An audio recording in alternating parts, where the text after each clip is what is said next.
Hey, it's Diego with Aim to Develop. Today I'm talking about this really cool 35mm Pepsi promo film camera.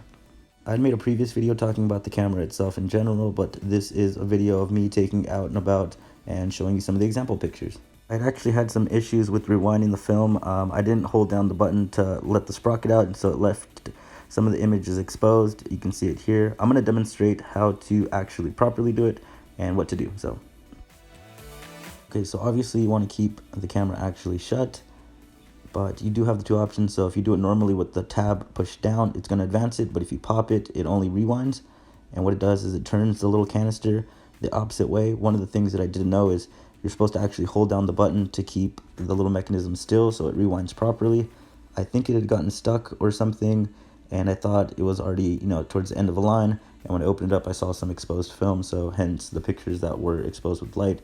Although it did come with some really cool effects, it's definitely not desired. It's not what I'm going for. It only affected 3 or so images, but just keep that in mind because definitely want to keep you guys' film cool. But yeah, let's get back to the video. Alright, so one of the cool things is obviously it's a can, so it fits in most standard cup holders.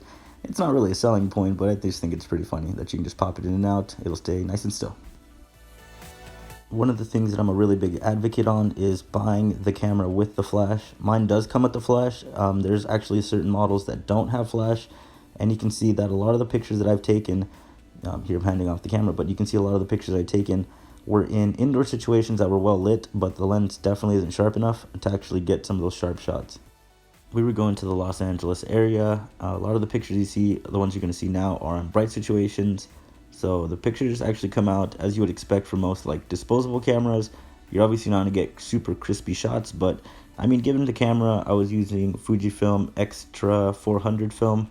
The shots came out really cool and really nice. So definitely recommend, pick it up. The rest of them are going to be night shots. So here we are in Universal Studios, and yep.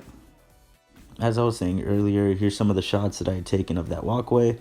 Obviously the lights are really bright. The Universal lights weren't that bright, but it came out pretty cool. I'm trying to mix a lot more of just live footage and videos from the day with some of the images. Here's some of the little ghouls and things that, try to get you as you walk past. Weirdly enough, the flash did come in really clutch considering a lot of the shots did need a lot more flash or a sharper lens. It's not bad if you're taking pictures of friends, but if you're taking pictures of landscapes and things, you have to be either really close or have it really, really well lit, which really wasn't the aesthetic of Universal Studios for a horror night. So yeah, so pretty much a lot of the rides were mazes, which were interactive things where people come up and scare you or just jump out and get you. I definitely kept my cool pretty much in all the situations. Don't let this video fool you. I feel like it's a deep fake.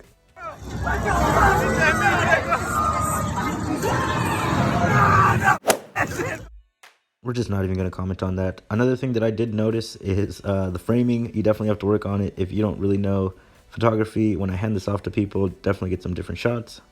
The thing I really did like is it invited a lot of people. You can see this person wanted us to actually take a picture because they thought the camera was really cool and they wanted to be part of it. I'm just going to break down some of the things about the camera really quick that I like and didn't like. First, I did like the fun factor. One of the things I don't like is make sure to hold it properly. Make sure your fingers aren't in the frame. Sometimes they do grab in and it kind of sucks. The lighting situation, obviously it's not a sharp lens, but it's definitely fun. If the situation is bright, you want to go with direct sunlight. But if you do have some darker situations, make sure that the subject's in the foreground and you do get some of the background. You do get some pretty cool effects. Something else, obviously, there's the finger situation again. But overall, I had a really, really good time with this camera.